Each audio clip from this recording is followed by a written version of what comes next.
Défense à l'époque, et face à des autorités maliennes qui étaient sous une agression des forces du mal, aurait mis en avant sa position et la présence de l'armée française et leur appui aux autorités maliennes pour leur tordre la main et obtenir le marché des passeports maliens qui est estimé à beaucoup de dizaines de milliards de francs CFA.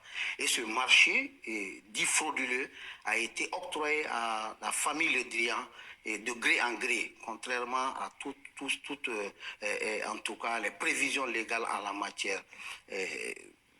Cette affaire a fait la tollée en son temps, mais vous n'êtes pas sans le savoir. À l'époque du président Ibeka, le Mali était dans une situation où beaucoup de choses en matière de bonne gouvernance, surtout en rapport avec une si haute autorité française, n'était pas possible. Donc, au moment du Mali courant, c'est-à-dire la nouvelle gouvernance qui s'est installée, les autorités de la République malienne ont décidé d'engager une lutte implacable contre la malgouvernance et la corruption. C'est ce qui a justifié toutes ces agitations de M. Lédian. Et aujourd'hui, la justice malienne est formellement saisie par une plainte du mouvement Maliko. Alors, vous avez parlé dans cette affaire de la famille Lodrian, mais il ne s'agit pas de la famille. Celui qui est incriminé, c'est le fils, ce n'est pas toute la famille Lodrian. Il faut qu'on soit clair. C'est une entreprise dont le fils de Jean-Yves Lodrian est actionnaire. Tout à fait, actionnaire majoritaire. Et dans les négociations, il s'est avéré de façon évidente les interventions physiques et établies du ministre de la Défense à l'époque, qui est actuellement ministre de l'Europe et des Affaires étrangères. Et ça, c'est un délit qui est réprimable par les lois au Mali et aussi un délit qui est réprimable selon les lois de la République française. Alors, il faut dire avant que ce marché ne soit confié à cette société, c'était d'abord une société canadienne, si j'en abuse, qui gérait les passeports maliens. Ouais. Quelle a été, selon vous, l'explication qui a justifié ce changement de prestataire? Est-ce que l'offre de la société dont le fils de Jean-Yves Le Drian est actionnaire a été meilleure par rapport à avant? Est-ce que ce n'est pas juste un choix stratégique pour l'État malien, par exemple, de faire des économies en confiant le marché à une société qui avait une meilleure offre? Vous faites très bien de parler de cet aspect qui est l'aspect économique, l'aspect de rentabilité. Et il est bon à noter, que l'offre canadienne était meilleure que l'offre de cette société française. Le Mali gagnait mieux avec les Canadiens.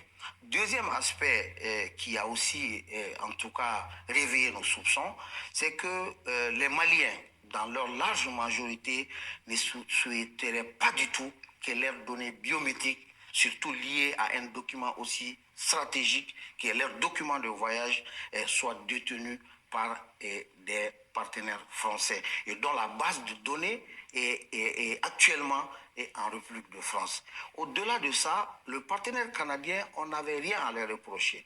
Le contrat est juste arrivé à terme et le Mali, les Maliens et le Mali n'avaient aucune plainte. Il n'y avait aucune récrimination contre ce partenaire canadien et cette société canadienne nous proposait mieux. Elle était moins disante et elle nous offrait un service irréprochable, entre guillemets. Donc, vous comprenez aisément qu'on est dans un monde où le capital est suffisamment important dans les transactions de cette envergure, qu'on retire un marché à une société d'un pays partenaire comme le Canada, et sans qu'on ait quelque chose à les reprocher, qu'on le donne à une société française dont par hasard, un hasard satanique.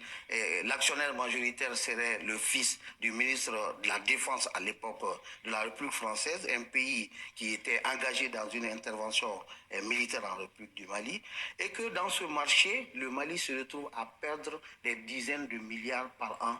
Et ça, ce n'est pas un fait du hasard. Alors, dites-nous justement, vous avez porté la plainte contre M. Jean-Yves Le Drian, mais il n'a pas il n'a pas signé le contrat. C'est pas lui qui a signé le contrat. Pourquoi est-ce que vous attaquez à lui alors qu'il y a certainement des complicités internes? Il y a beaucoup de Maliens qui ont dû contribuer à ce que ce marché puisse être attribué à cette société-là. Évidemment, c'est un dossier judiciaire. Ce qui a motivé le délit, c'est le trafic d'influence de Jean-Yves Le Drian.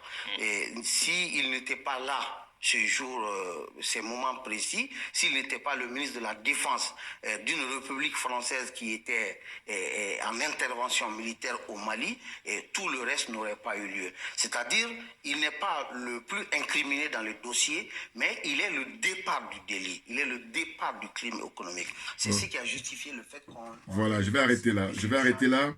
Voyez-vous, c'est extraordinaire ce qui se passe, je vous dis, au Mali. Bonjour, donc je me présente, Djoubian, c'est mon surnom sur le net, spécialiste de la France accessoirement, seulement, et puis panafricain très convaincu, par rapport à certains qui disent qu'il existe du panafricanisme pessimiste. J'ai appris ça de Guillaume Soro, non mais n'importe quoi. Enfin bon bref, aujourd'hui c'est pas de lui dont il s'agit, parce que bon, il y a suffisamment parlé de lui, et puis maintenant qu'il prenne ses responsabilités, parce que dans mes vidéos passées, j'ai dit voilà, hein, vous avez la clé pour libérer l'Afrique. Pas compliqué à parler, la vérité. Elle libère tout le monde. D'abord toi-même en premier, après elle libère tout le reste. Hein, voilà. Bon, de quoi s'agit-il? Ben là, il s'agit de M. Sori Ibrahima Traoré, qui est interviewé sur Vox Africa. Hein, je finis par prendre mon abonnement à Vox Africa, naturellement, parce que, bon, j'aime beaucoup, hein, très franchement. Mais je vous disais, dans le passé, je regardais de temps en temps, mais pas systématiquement, ça dépend des invités, naturellement, et je crois que vous faites comme moi, hein. Voilà, ça dépend des gens qu'on invite. Et puis bon, là, c'est aussi par curiosité, parce que c'est des gens là, comme M. Sori Ibrahima Traoré, je ne connaissais pas du tout. Il paraît qu'il est le deuxième vice-président de Maliko. C'est une association là-bas qui milite, qui a un parti politique aussi, mais pour le Mali nouveau, voilà. Hein, pas le Mali de Ibeka, hein, pas le Mali de Moussa Traoré. Non, non. Le Mali, les dignes fils, hein, qui sont les descendants, les petits-enfants de Modibo Keïta. C'est de ça dont il s'agit. On comprend? Bon, on y va. Bouillard! On n'a pas le temps. Qu'est-ce qui se passe? Donc là, ce dont il s'agit, c'est messieurs Jean-Yves Le Drian, voilà, hein, franc-maçon. Alors, il faut bien comprendre. La franc-maçonnerie, évidemment, ce n'est pas la seule obédience. Mais eux, ils ont pion sur rue et ils sont très connus. Ça veut dire qu'il y a d'autres obédiences, naturellement. Voilà.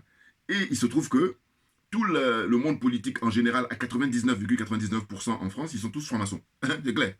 Maintenant, la maçonnerie, vous avez des grades, un peu comme dans l'armée. Hein. Vous avez les gens qui sont sergents, il y en a qui sont capitaines, il y en a qui sont colonels, et ainsi de suite. Vous voyez ce que je veux dire? Ou si vous voulez, je ne sais pas comment, qu'est-ce que je veux prendre encore, au niveau de la scolarité. Il y en a qui sont en CP, il y en a qui sont en CM, il y en a qui sont en 6e, un terminal, voilà. Donc le Drian, lui, il a un haut niveau hein, dans la maçonnerie. C'est pourquoi je vais d'abord parler de son cas, avant de développer là, c'est pourquoi il est accusé au Mali hein, de trafic d'influence, naturellement. Mais c'est une affaire qui date à l'époque quand Ibeka était en poste. Hein, Ibeka qui était leur pion, hein, leur soldat hein, pour nourrir la France-Afrique. Donc M. Jean-Yves Le Drian, en fait, il fait du business. Mais le problème des pays africains, la zone CFA, les aliénés, les complexés, les corrompus, c'est qu'ils ont pour référence la France. Or, la France n'est pas un exemple. C'est pour ça que je dis, mais quand à l'école, là, vous copiez sur quelqu'un, si la personne elle est brillante, là, vous allez avoir de bonnes notes. Mais si la personne est nulle à chier en matière démocratique, mais vous attendez à voir quoi? Donc c'est ça le cas de la France et puis les pays là, francophones, là, zone CFA, les aliénés, les complexés, les corrompus. C'est ça le problème. Vous voyez? Ici, je vous dis, quand vous comparez avec les pays nordiques, un homme politique là-bas, juste le fait d'avoir brûlé un feu, à la minute qui suit, il fait une conférence de presse pour rendre sa démission. Or ici, j'allais dire, pour plus que ça, hein, les mecs, ils amassent détournement et puis trafic d'influence. Eux, ici, c'est... Vas-y, serre-moi un verre d'eau, là. En fait, je veux dire, c'est courant. Il n'y a même pas... Et donc, quand tu fais ça, on te donne encore un grade encore plus. Pourquoi? Et parce que le Drian, un grand franc-maçon, quand François Hollande était au pouvoir, ils ont débarqué là-bas avec leurs gros sabots, alors qu'ils sont responsables de la déstabilisation du Sahel. Hein. On est d'accord, parce que c'est suite à l'assassinat hein, du colonel Mouammar Kadhafi, hein, le guide libyen. C'est suite à son assassinat qu'on a tous ces désastres-là. Donc, il se trouve que les autorités françaises, ils sont noyés eux-mêmes dans leur propre turpitude. Mais bien entendu, parce que il ne faut toujours pas oublier de prendre l'historique. Et comme on a des corrompus en place, c'est pour ça que eux, ce qui les intéresse, c'est nourrir leur panse, hein, des jouisseurs comme ça, instantanés. Voilà. Ils ne pensent pas à faire des projets à long terme, un peu comme ici dans les pays avancés. Hein, pour prendre exemple, non. Hein, des corrompus comme ça, ils prennent les postes et puis ils se font plaisir. Voilà. Mais nous, le combat que nous menons, c'est de renverser la table, qu'on prenne qui veut. Vous comprenez? Donc, M. Le Drian, au temps de François Hollande, il était donc ministre de la Défense. Et puis, je dois vous dire, comme moi je suis très observateur, surtout ça c'est ma qualité de spécialiste de la France, c'est que, vous savez, quand Macron est arrivé au pouvoir, mais bien avant qu'il arrive, on avait déjà, l'oligarchie avait déjà fait le casting. Et il se trouve que quoi? Il se trouve que j'adore observer, et ce qui fait que, quand, là vous pouvez revoir les images d'archives, hein, parce que maintenant il est détendu, mais sinon à l'époque, avec Hollande encore ça passe parce qu'ils n'ont pas une différence d'âge importante. On va dire même peut-être que c'est la même génération. Mais comment dire, Macron c'est son fils, voire son petit-fils. Vous comprenez? Bon. Et donc il a amené à travailler avec lui. Mais ça a été décidé pas par lui, ça a été décidé par l'oligarchie. Ceux qui font leur casting et puis qui mettent chacun à sa place. Donc lui, quand Macron est en train d'être préparé, lui, il était prévu justement pour l'accompagner. Hein, parce que n'ayant pas d'expérience, voilà, donc vous avez bien vu, changement qu'ils appellent ici les chaises musicales. C'est-à-dire qu'il est passé donc du portefeuille du ministre de la Défense au portefeuille des Affaires étrangères, comme ils disent ici en France, au Quai d'Orsay. Voilà, vous voyez? Alors le Quai d'Orsay à Paris, en fait, le bâtiment il est situé en bord de Seine, pour ceux qui connaissent un peu Paris. Bon.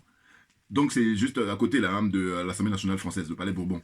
Bon, alors, donc ce qui se passe c'est quoi? C'est que les gens qui font leur casting, c'est-à-dire l'oligarchie qui décide, hein, qui fait la pluie et le beau temps ici en France, dans le fonctionnement démocratique de ce pays. Bienvenue en République démocratique de France. J'ai oublié de rappeler ça d'ailleurs.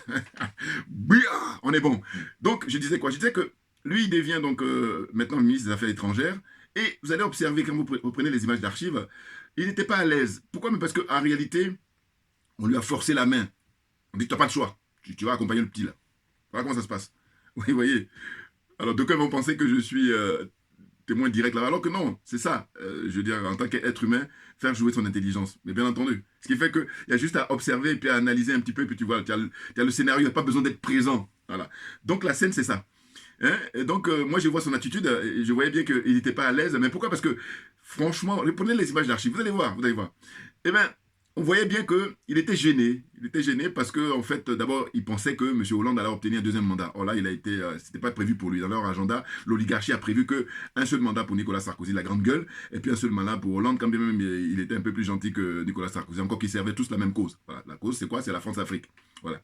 Maintenant, celui qui vient, qu'ils ont prévu, c'est Macron. Et vous allez voir que Macron, il risque de le reconduire. Alors que c'est du jamais vu dans l'histoire de la Ve République, un président aussi détesté. Jamais vu. Il a battu tous les records. Donc allez-y comprendre si ce n'est pas une république bananière, dans quel pays où le mec, les gilets jaunes sont arrivés un an après son élection et ils battent le pavé tous les samedis, même jusqu'à là, demain samedi, ils vont encore recommencer. Voilà. Et en disant, Macron vient te chercher. Moi, je suis un gilet jaune convaincu, hein, comme vous le savez, parce que j'ai fait toujours 2 vidéos. Bon, peut-être que j'en fais un peu moins pour les gilets jaunes. Mais ce qui est sûr, c'est que de ceux qui me suivent depuis le début, voilà, j'ai là ce que je fais là en tant que panafricain très convaincu, et puis je fais aussi en tant que gilet jaune convaincu. Vous comprenez? Voilà. Donc, M. Le Drian, il est en plein business, mais là, en la matière, il n'est pas original. Hein. C'est-à-dire que c'est en général la classe politique qui fonctionne comme ça, parce qu'il y a des liens incestueux entre eux et puis le business. Voilà. Et c'est même pour ça que quand je réfléchis 2 fois, je me dis, mais la France doit être un des rares pays, comme ça, à arriver avec son armée pour passer des contrats. Et ça, principalement en Afrique, parce que quand c'est les autres pays, ils respectent. Hein. Mais en Afrique, par contre, ils font ce que j'appelle du braquage. Pourquoi? Parce que les autres pays, quand ils arrivent pour passer leurs commandes, c'est que ce soit les Indiens, que ce soit les Japonais, que ce soit les autres pays. Mais ils ne viennent pas avec leur armée. Alors que la France, quand elle a les rapports avec l'Afrique, l'armée, elle est là. Et puis, donc, le dirigeant a pour signer le contrat, il a l'armée. Donc, c'est du braquage. Vous voyez, je veux dire, prenez toujours l'image, je dis qu'à l'époque, quand il y avait beaucoup d'argent dans les banques, hein, les gens qui faisaient de hold-up, c'est ça, on est en plein dedans. Hein. Là, en ce qui concerne le fait que l'armée française a encerclé tout le continent africain et principalement les pays noirs, les pays d'Afrique noire, voilà. Hein, dont la France dit que se sont précarés, là. Les zones des aliénés, les complexés, les corrompus, là, voilà.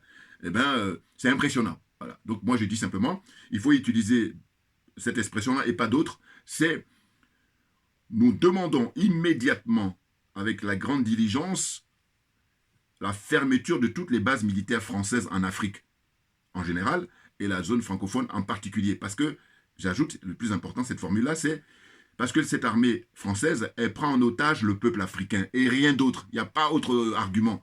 C'est une prise d'otage, et ça fait longtemps que ça dure. Donc maintenant, ça doit s'arrêter définitivement. Et comme on a compris, donc on n'a plus de temps à perdre. Pas de temps à perdre, Assimi Goïta. Voilà. Donc on continue. Donc M. Le Drian, donc, il est poursuivi là-bas hein, pour des histoires de passeport. Mais je vous encourage, je vais vous envoyer le lien. Bon, ceux qui sont pressés, vous allez regarder. Vous tapez Sori Ibrahima Traoré sur Vox Africa. Et vous allez trouver tout de suite l'interview qu'il a accordée à Jules. Voilà, le jeune frère qui est vraiment très brillant en tant que journaliste. Bon. Donc, le truc, c'est quoi? C'est que il est accusé parce qu'il a fait du favoritisme pour que son fils obtienne le marché des passeports des citoyens maliens. Alors qu'auparavant, comme explique le frère, la souris Ibrahima Traoré, c'était une société canadienne qui s'en occupait et qui était moins chère, avec de la bonne qualité. Et comme les Français, je vous dis, ils arrivent avec l'armée, vous voyez, ce que je dis, je n'exagère rien du tout, puisque regardez, quand ils viennent en 2012 avec l'armée, ils disent qu'ils viennent libérer le Mali. Bon. Beaucoup de gens, pour ne pas dire 99% des gens, pensent que, effectivement, alors que eux, ils ont d'autres motivations. Mais c'est clair qu'il y a 1000 lieues de l'apparence qu'ils nous donnent, disant qu'on vient libérer le pays. Non.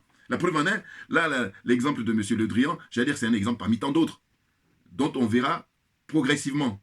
Ils vont sortir là les dossiers. Parce que quand c'était Ibeka qui était leur élève, voilà, ils faisaient ce qu'ils voulaient. Un peu comme Ouattara là. Alors, ce qu'il faut comprendre, c'est que là, on est en train de parler du Mali, mais il faut prendre tous les pays où la France détient, là, comme elle dit, son précaré là. Tous ces pays-là, surtout la zone CFA, là, la zone des aliénés, des complexés, des corrompus, là, eh ben, le cas est malien, mais il est pareil partout. Alors, dans les commentaires, envoyez-moi le démenti. C'est-à-dire, dites-moi si je me trompe. Donc, c'est très grave. Pourquoi? Parce que, comme le dit le frère, il dit, mais ils ont les données de tous les citoyens maliens, en tout cas ceux qui veulent faire leur passeport. Parce que, bon, alors malheureusement, on n'est pas encore en avance. Donc, c'est une minorité comme ça qui dispose du passeport, parce que quand tu as le passeport en général, c'est pour voyager. Voilà. Tu peux avoir le passeport, tu te fais plaisir, tu restes là pour amuser la galerie. Mais en règle générale, le rôle du passeport, c'est de pouvoir voyager, en tout cas sur le plan international. Bon. Mais ce qui se passe, c'est qu'il dit, mais ils ont des données de tous les citoyens maliens concernés. Mais c'est très grave. Surtout que la plupart, les liens historiques qu'il y a entre la France et le Mali, la France et les pays africains en général, la francophone, là, eh bien ça fait que quand tu résides ici, ou même quand tu es de passage, ou quand tu fais les allées et venues, ils savent quelle est ta situation. Alors que quand c'est la société canadienne, bon, c'est pas la même chose, parce que le Canada n'a pas colonisé, comment dire, le Mali. Donc, du coup, le recul, il est intéressant. Et puis d'abord, l'approche n'est pas la même, parce que je sache, les Canadiens, par contre, quand eux viennent obtenir le marché à l'époque, ils n'ont pas amené leur armée, contrairement aux Français. Les Français, eux, viennent avec leur armée. Voilà, l'armée française, elle est là, et son rôle, c'est d'intimider. Son rôle, c'est de te foutre la trouille, et puis comme ça, tu n'as pas le choix. Et c'est pour ça qu'on a des Alassane Ouattara, on a des, comment on appelle ça, Patrice Talon, on a des, qui encore l'autre du Sénégal, Macky Sall, on a des gens comme l'autre qui vient d'être débarqué, là, Kaboré au Burkina Faso, des gens comme ça, voilà. Parce qu'il y a l'armée française qui est là pour te foutre la trouille, pour te foutre la frousse. Alors que je dis, moi, écoutez, à partir du moment où vous savez que vous n'avez pas la force, parce qu'il faut avoir la force pour pouvoir résister, il faut être libre d'abord dans la tête. Ça, c'est la première des choses, avant même d'être libre, tout ce que vous voulez. C'est la tête, ça se passe là-dedans. Et bien, si ce n'est pas le cas, mais allez faire autre chose. Pourquoi vous vous obstinez au détriment de la majorité? Pourquoi? Mais parce que vous êtes des voyous, vous êtes des délinquants. C'est tout simplement ça. Pourquoi? Parce que vous ne faites pas l'affaire, vous n'êtes pas des patriotes. Il faut des patriotes dans ces genres de postes-là. Et d'ailleurs, vous allez observer que dans des pays, justement, comme aux États-Unis, comme en France, comme en Angleterre, en France, je ne veux pas citer la France, parce qu'elle n'est pas exemplaire. Voilà, je veux dire, elle est disqualifiée en matière démocratique. Mais les autres pays-là, l'Allemagne, l'Espagne, le Portugal, qui est encore le Japon, tout ça, eh bien, figurez-vous que les postes stratégiques les plus importants, on met les patriotes, parce qu'il est question de défendre les intérêts du pays, les intérêts de la patrie. Bon, ils le font ici en France, mais bon, ça dépend des niveaux. Ce qui est sûr, c'est que il y a quand même une base très importante qui est préservée, quand même. Mais le problème, c'est qu'ils ont endormi les Français depuis des décennies. Ça fait qu'ils sont lobotomisés, et le terme n'est pas excessif, c'est un terme approprié. La lobotomie. Ils sont dans cette situation, les Français. Du coup, ils sont groggy. Ils voient que du feu. Ils comprennent rien du tout. Et je vous dis, justement, quand quelqu'un comme moi, qui est d'origine africaine, quand je m'exprime sur les sujets, ceux qui sont malhonnêtes, eh ben, ils vont t'empêcher de t'exprimer. Ils vont faire tout. Parce que tu es en train de bouleverser leur paradigme. Alors que ceux qui sont honnêtes, bon, ils t'écoutent. Et au fond d'eux-mêmes, comme ils savent que tu as raison, bon, ils disent rien. Et puis ceux qui sont les plus honnêtes vraiment, eux, ils te disent non, tu as raison. Ils sont très rares. Très, très rares. Mais oui. Non, parce que comment ils ont été élevés, où on dit que le négro, c'est lui la serpillère, comment tu veux que la serpillère donne des leçons? Non, ça ne tient pas pour eux. Ouais, mais il est question de vivre avec son temps, voilà. Et ce qui fait que moi, très souvent, quand je vois des gens beaucoup plus jeunes que moi, et puis qui raisonnent comme si on était au 17e, 18e, 19e, je dis, j'ai pas le temps. Voilà, donc dégage, va faire autre chose, va te jouer avec tes billes, ou j'ai pas le temps. Assimi Goïta. Donc pour dire quoi? Pour dire que, au fond, trafic d'influence, ça fait que lui, quand il était à l'époque ministre de la Défense, il a permis à ce que son fils, qui est propriétaire d'une société, il est majoritaire, je crois, dans cette société-là, mais il obtient la fabrication des passeports maliens. Maintenant, allez-y vérifier, chers frères et sœurs, dans les autres pays, là, que vous voyez là. Alors, le Niger avec Bazoum, n'en parlons pas. La Côte d'Ivoire, n'en parlons pas. Le Sénégal. Allez-y vérifier pour savoir qui est-ce qui fabrique, quelle est la société qui détient le monopole de fabrication des passeports des différents pays, là, zone CFA, là. Je suis curieux de savoir. Moi, a priori, je pense que la France, elle détient tout. Voilà. Quand je dis ça, je veux dire par là qu'elle s'arrange 24 heures sur 24 pour tout récupérer parce qu'elle estime que c'est elle qui a le droit de décider de notre vie et de notre mort. Voilà. Et c'est pour ça que notre combat, quand je vous dis souvent que le combat que nous menons actuellement, il y en a qui n'ont pas assez de recul, qui ne comprennent pas, mais c'est un combat qui est très, très lourd. Et puis, comment dire, qui est pour les générations à venir, mais c'est incroyable. On ne peut pas imaginer. Et comme dans toute situation historique, rappelez-vous, quand Mandela, à l'époque, on le met en prison pendant 27 ans, il était fiché par la CIA, considéré comme un terroriste. C'est pour dire quoi? Je ne suis pas en train de me prendre contre Mandela, hein, loin de là, pas du tout, c'est pas ça. Ce que je veux dire par là, c'est que je dis, les avant-gardistes, c'est comme ça, parce qu'ils bouleversent la donne. Et du coup, ce monsieur-là, c'est quelques années après, récemment, là, je crois qu'il y a 10 ans, là, qu'ils ont enlevé son nom de la liste des terroristes. Vous vous rendez compte? Alors que eux-mêmes qui l'ont mis en prison pendant 27 ans, il y a des Jacques Lang là, qui se lèvent, vous disent oui, c'est un dieu. Je dis non, non, non, non, non. C'est vous qui êtes comment dire, vous avez l'apparence d'être humain, mais vous n'êtes pas des êtres humains. Voilà. Sinon, lui, c'est pas un dieu. Lui, c'est un être humain. Voilà la différence. Une différence majeure. Voilà. C'est simple. Hein? Ah oui, oui. Et ça, c'est mon bon sens qui parle. C'est mon bon sens qui parle. Mais bien entendu. Non, parce que le coup qui consiste à le mettre en prison pendant 27 ans, et puis maintenant, quand grâce à la lutte, et puis grâce au soutien du Cuba avec Fidel Castro, voilà. Il est libéré, et là maintenant, comment ça fait? Parce qu'eux, ils veulent toujours diriger tout. Oh, mais alors là, ils sont malades. Moi, je demande à ce qu'on interne les gens. Il faut les interner. C'est-à-dire au sens où, moi, je viens là-bas pour t'éduquer. Je vais t'éduquer comment le vivre ensemble. J'ai cette prétention-là, hein, bien entendu. Parce que moi, j'ai les basiques. Alors, je ne suis pas le seul, heureusement, je vous rassure. Voilà. Donc, au fond, ce qui se passe, c'est quoi? C'est qu'on assiste à un bouleversement au sens où le Mali est en train de donner l'exemple à suivre. Parce que, figurez-vous que il y a une jeune génération, comme je vous ai montré l'avocate hier, qui était interviewée. Vous voyez, ils sont en train de préparer le terrain pour la génération d'aujourd'hui, mais surtout les générations à venir. Parce que les Français d'aujourd'hui, ils sont en train de profiter du travail qui a été fait par les Luc Ferry, les Montesquieu, qui encore, hein, Victor Hugo, qui encore, hein, vous voyez, Descartes, tous ces des anciens là, ce sont eux qui ont fait le travail et qu'ils sont en train de profiter. Je dis que en fait leur génération c'est des gros fainéants, c'est des paresseux. Parce que je dis en voiture, quand tu roules, ceux qui savent conduire, qui ont leur permis, bon, mais quand tu arrives à un virage, tu rétrogrades naturellement, sinon tu rentres dans le décor. Or eux, c'est basique là, qui est du bon sens, eh bien, si vous prenez cette image là, on arrive à un tournant important et puis ils ne veulent pas rétrograder. Mais pourquoi? Parce qu'ils sont trop sûrs d'eux, mais parce qu'ils sont surtout fainéants, ils sont paresseux. Parce qu'il s'agit de faire des efforts. Ils n'ont pas envie de faire d'efforts. La Confucius est tellement bonne et puis il se trouve qu'ils ont des corrompus comme Ouattara. Ils ont des corrompus comme Macky Sall. Ils ont des corrompus comme comment ça s'appelle, Sassou Nguesso du Congo-Brazzaville. Franc-maçon de première classe. Hein, lui. Il ne faut pas le surveiller de près, Sassou Nguesso. Alors là, si vous imaginez. Donc, voilà. Donc, la liste est longue. Voilà, comme ils ont ces gens-là, et puis, mais sauf qu'on arrive à la fin, là. Ah oui. On arrive à la fin. Et je dis le Mali en train d'accélérer la cadence. Hein, la fermeture de RFI. Et puis la suspension de France 24, là, c'est de très bon augure. Parce qu'au fond, le ridicule ne tue pas. Parce que eux, rappelez-vous, ils viennent de fermer RT la radio, la télévision suisse, hein, Russian Today. Ils ont fermé tranquillement, hein, toute l'Union européenne. Même j'ai appris ce matin quand j'écoutais la radio, que même l'Angleterre, qui était pour l'instant, ils étaient en stand-by, et bien eux aussi s'y ont mis. Ils ont fermé RT, et puis Sputnik, les chaînes, comment on appelle ça, russes. Vous voyez? Donc eux, ils se payent ce loisir-là. Maintenant, nous, comme... Mais écoutez, des fois, je vous dis souvent, je vous dis, écoutez, l'oligarchie française, je me répète ça parce qu'il y a des frères, il faut qu'ils comprennent ça. Et puis j'ai dit, je rêve que quelqu'un de plus connu que moi qui a l'audience aille sur les grandes chaînes et puis dise ça. Parce que ça va accélérer le mouvement. C'est dans ça qu'on doit être... Après, nous, on a compris, il faut accélérer le mouvement.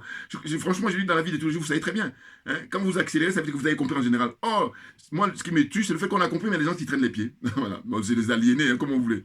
Donc je dis que, en fait, il faut dire que l'oligarchie française, nous en tant que négros, nous en tant que noirs, en tant qu'Africains, quand ils sont gentils, ils sont de bonne humeur, ils disent, bon voilà, je suis là derrière toi pour t'assister en tant que, je te considère comme un handicapé lourd. Voilà. Ça c'est gentil. Hein. Mais là, quand ils ne sont pas de bonne humeur, quand ils sont vraiment pas bien, là ils disent, toi tu es esclave jusqu'à la fin de tes jours. Et je dis, quand je dis ça, ça paraît théorique, mais dans la pratique, voilà ce que ça donne. Parce que je dis, bon, vous allez fermer la chaîne des Russes. Mais si les Maliens décident de fermer, vous fermez votre gueule, normalement, excusez-moi d'être, voilà. Non, mais parce qu'à un moment donné, tu dis, mais, en fait, ils ont tellement été habitués à insulter notre intelligence, ça fait que des choses aussi banales, oui, c'est ça. Mais non, ils sont perturbés, voilà. Ils ne savent même plus où ils en sont, voilà. Bon, ils sont tranquilles parce que je vous dis, quand je cite encore les gens qui corrompent là, voilà, et puis il y en a d'autres mecs qui veulent prendre la relève de, comment dire, Ouattara. En Côte d'Ivoire, alors là, la liste est longue. Hein. Vous prenez les KKB, ils veulent prendre la place de Ouattara. Vous prenez, qui encore? Mais tous, moi en Côte d'Ivoire, et tous. Guillaume Soro, n'en parlons pas. Hein. Qui encore? Le seul, pour moi, qui ne va pas prendre les traces de, comment on appelle ça, hein, je mets 2-3, c'est M. Mamadou Koulibaly. Voilà, il va faire autrement. Il va demander l'indépendance de son pays, il va demander la souveraineté de son pays. Il a déjà commencé, puisqu'il faut lire ce qu'il a écrit. Voilà, c'est très intéressant. Et les autres, maintenant, demander qu'est-ce qu'ils ont produit. Alors qu'en temps normal, ils prétendent être des intellectuels. Mais vous avez produit quoi? M. Ouattara, il n'écrit jamais. Hein. Non. Bon, c'est pour ça qu'on est difficile de pouvoir. Cela dit, on a quand même ces interventions télévisées. Donc voilà, on peut récupérer aux radiodiffusions. Mais par contre, Guillaume Soro, l'idiot utile de la France-Afrique, il a été berné et ils ont fait écrire un bouquin, voilà, et puis ils se vantent d'être rebelles. Maintenant, il faut assumer, mon gars. Ah oui, c'est de ça dont il s'agit. Donc, tous ceux qui le soutiennent, fermez vos gueules, excusez-moi, mais fermez-la, et puis voilà, rasez les murs. C'est tout ce que vous avez à faire. Voilà. Et puis je vois là, il y a d'autres frères là qui disent, oui, mais il faut lâcher Niamsi. Mais j'ai dit, mais Niamsi, pourquoi, depuis que je fais des vidéos là, pourquoi vous qui le connaissez, vous n'envoyez pas un message, écoute, dis-nous clairement, puisqu'il fait au quotidien, hein, des fois même il doit faire peut-être 2 ou 3 vidéos par jour, ou en tout cas un au quotidien. Bon, et bien pourquoi vous ne dites pas qu'il fasse une annonce officielle, il fait une déclaration officielle en disant, voilà, j'ai plus rien à voir avec Guillaume Soro. Alors on me dira, oui, mais il a le droit de... Oui, mais il a le droit, mais sauf que Guillaume Soro, je vous dis, son dossier est très lourd. Voilà, il a un passif qui est lourd. C'est de ça dont il s'agit. Il y a eu mort d'homme. Donc c'est pour la mémoire de ces gens-là, je ne lâcherai pas. C'est ça qu'il faut bien comprendre. N'importe quoi. Ils sont trop légers. Vous découvrez là, comment on appelle ça, il a une facilité de parler, voilà. Il a une belle élocution, voilà. C'est normal, c'est un homme de lettres. Mais cela dit, c'est pas pour cette raison-là qu'on va excuser ses fréquentations. Parce que moi, quand je soutiens Mamadou Koulibaly, dites-moi juste la preuve du contraire, est-ce que Mamadou Koulibaly a tué quelqu'un? Ça, c'est important. Hein. Et comme je dis toujours, moi, une autre personne qui meurt, je dis terminus, tout le monde descend. Parce que je dis la vie humaine est sacrée. Et que, hein, sur quoi on assiste là, très souvent, c'est des morts artificielles. Voilà. C'est clair. Il y a d'autres pays au monde où vous voyez les gens ils vivent la centaine. Au Japon, dans l'Asie là-bas. Mais comment ça se fait? Donc, si au Japon ils le font, eh ben, on peut le faire partout. On peut, pourvu qu'on y mette la volonté. Donc, absence de volonté ne veut pas dire que c'est pas possible. Voilà, c'est simplement une absence de volonté parce qu'il faut y mettre les moyens. Ils mettent les moyens. J'ai même appris récemment, là, il y a quelques semaines, que en fait, là-bas, quand tu as 50 ans, eh ben, on renforce les dispositifs pour que ça se passe hyper bien. À partir des 50 ans au Japon. Vous vous rendez compte? Alors, donc ça veut dire que, je dis, quand c'est comme ça, je dis, mais voilà, les ambassadeurs là, qui sont dans les pays là, comme au Japon, ambassadeur de Côte d'Ivoire, ambassadeur du Mali, enfin, Mali, je ne dirais pas, mais surtout Sénégal là, et puis Togo, et puis, qu'est-ce qu'il y a encore, Bénin, et Tchad, et tout ça, qui sont là-bas. Vous faites quoi? Il faut prendre des notes, et puis le côté positif, vous le rapportez au pays pour construire le pays. Voilà. Puisqu'on dit qu'on vit en société, tout ça, mais celui qui fait bien, il faut copier celui. Oh, vous copiez, mais des travers. N'importe quoi. Donc Jean-Yves Le Drian, tranquille qu'il est, voilà. Et là, il est rattrapé parce qu'il se trouve que Ibeka n'étant pas mortel, c'est fini, ils l'ont dégagé, voilà, la jeune génération, qui est maintenant en train de mettre les cartes sur table pour dire, voilà, ça fait longtemps que vous pillez l'Afrique à tout point de vue. Tout point de vue. Hein? Là, on va arrêter. C'est pas possible. Qu'est-ce que c'est que cette fuite en avant vous voulez que ça soit éternel? Mais c'est pas possible, ça ne tient pas. Donc j'en appelle à tous les frères et sœurs, simplement par votre bon sens, simplement par votre humanité, que dis-je. Hein? Arrêtez d'être corrompu comme ça, d'abord moralement et ensuite matériellement. Arrêtez ça. Hein? Parce que sinon, vous prenez l'avion, vous venez ici, tout ça, ça rime à quoi? On peut venir parce que par curiosité, découvrir. Mais oh, c'est même pas ça. Pensez toujours aux frères qui meurent dans la Méditerranée. Vous voyez? Ça veut dire quoi? Ça veut dire qu'au fond, pour ne pas que je m'y perde, quand M. Le Drian, il confie le truc à son fils, mais en fin de compte, à quel moment nous, on va gagner quelque chose? Alors que si on est dans ce que j'appelle les rapports de réciprocité, c'est-à-dire gagnant-gagnant, eh bien, à un moment donné, c'est 50-50.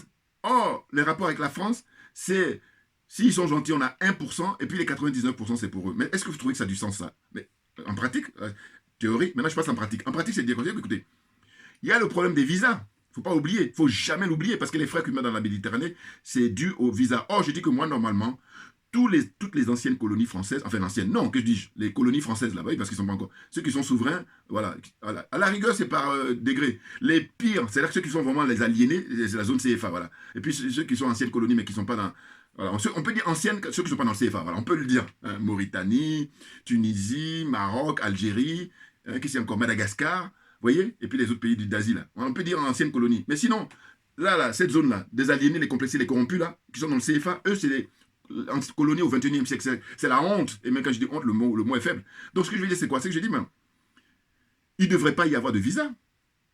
Et puis même dans le passé, il n'y en avait pas. Prends l'exemple de la Côte d'Ivoire que je connais. Hein? Il y a 40 ans, il n'y avait pas de visa, ou 30 ans même.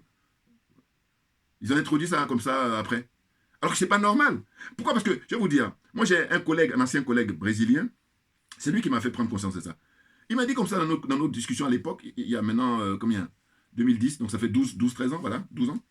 Il me dit, mais tu sais que moi, j'ai pas besoin de visa, je paye mon billet d'avion, puis là j'étais tombé des nues, parce que je ne pouvais pas imaginer. Et c'est à partir de là que j'ai commencé maintenant à fouiller. Et effectivement, là on est à l'heure d'Internet, on est à l'heure des réseaux sociaux, vous pouvez aller regarder tous les pays au monde qui ont besoin de visa pour entrer en France, et puis la liste des pays qui n'ont pas besoin de visa pour entrer en France. Et qu'est-ce que je constate? J'ai dit, mais il y a des pays qui n'ont aucun lien historique avec la France. Quand je dis lien historique, la zone des Africains, là, hormis les autres, quel est celui qui a vraiment donné beaucoup pour la France? Et du coup, tu te dis, mais on ne devrait pas avoir besoin de visa. Oh non. Donc, on est perdant pour les visas, et les conséquences, c'est les frères qui meurent dans la Méditerranée, c'est clair. Hein.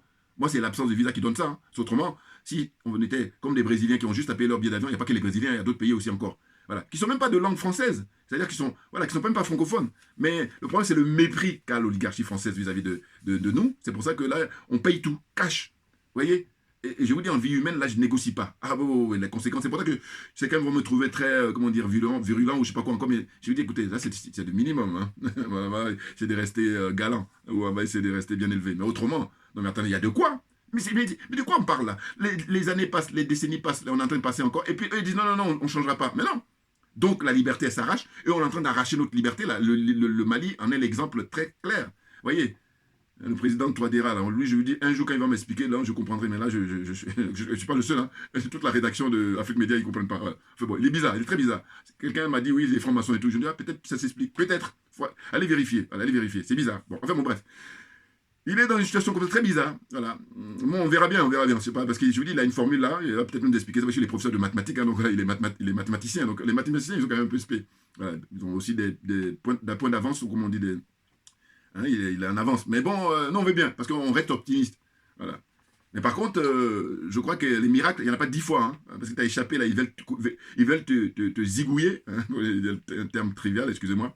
Hein, ils veulent ta peau. C'est pas compliqué. Hein, donc tu as échappé là, mais tu n'as pas échappé éternellement. À un moment donné, voilà, il faut prendre des mesures radicales, hein, et puis on passe à autre chose, on avance. Voilà. Donc, que dis-je?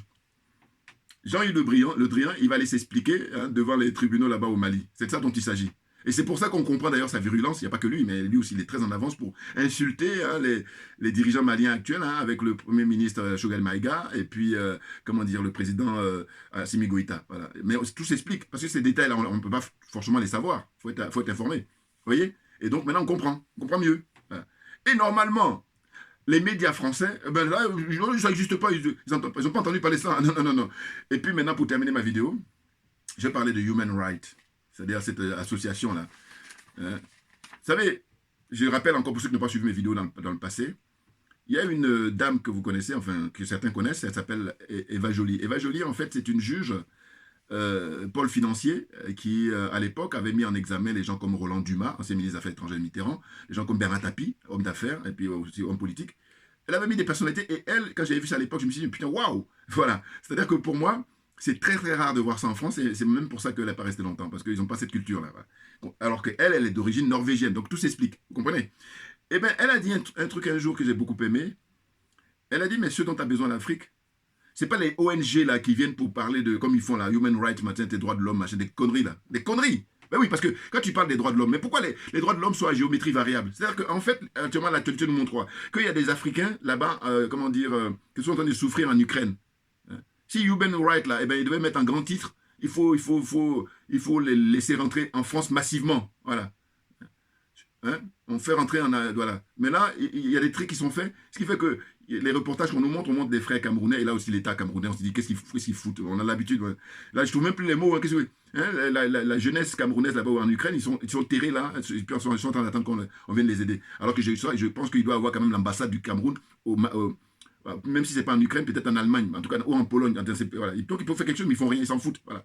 Donc ils sont là, ils s'accaparent les postes, et puis ils branlent rien. Voilà. Et puis, comment voulez-vous qu'on ne puisse pas s'énerver? C'est pas possible. Enfin bon, bref. Donc ce que je dis, Human Rights, eux, récemment, là, qu'est-ce qu'ils font? Parce que je n'ai pas pu développer, c'est pour ça que je reviens là-dessus aujourd'hui. Ils accusent des exactions sur l'armée malienne. Voilà. Et quand j'ai vu ça il y a 2 jours, là, je me suis dit quoi? Je me suis dit, bah, attendez. Toujours dans mon bon sens. Eh bien, écoutez, on va faire le bilan. le bilan de l'armée française qui s'est implantée en Afrique depuis toujours, j'allais dire. Voilà. Ah oui, là, on va aller plus loin, là. Jusqu'à maintenant, au XXIe siècle. Et on va voir, on va sortir toutes les exactions de l'armée française.